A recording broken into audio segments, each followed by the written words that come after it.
കുഴൂരിൽ ഇടതുമുന്നണിയിലെ seat തർക്കം cyber പോരിലേക്ക് നീങ്ങുന്നു. CPM പ്രഖ്യാപിച്ച സ്ഥാനാർത്ഥിയെ വെട്ടി CPI സ്വന്തം സ്ഥാനാർത്ഥിയെ സൈബർ ഇടത്തിൽ അവതരിപ്പിച്ചിരിക്കുകയാണ് ഇപ്പോൾ. എന്നാൽ CPI നേതാക്കൾ വിഷയത്തിൽ പരസ്യ പ്രതികരണം നടത്തിയിട്ടില്ല.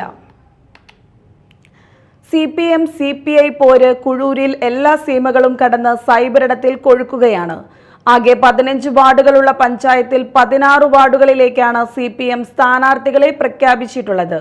LDF ധാരണ പ്രകാരം CPIക്ക് 4 സീറ്റുകൾ നൽകി. എന്നാൽ CPMന്റേത് ഏകാധിപത്യ നീക്കമാണെന്ന് CPIയിലെ കുഴൂരിലെ നേതാക്കൾ പറയുന്നു.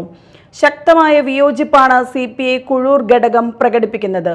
മുൻപ് 14 വാർഡുകൾ ഉണ്ടായിരുന്നപ്പോൾ 4 സീറ്റുകൾ നൽകി.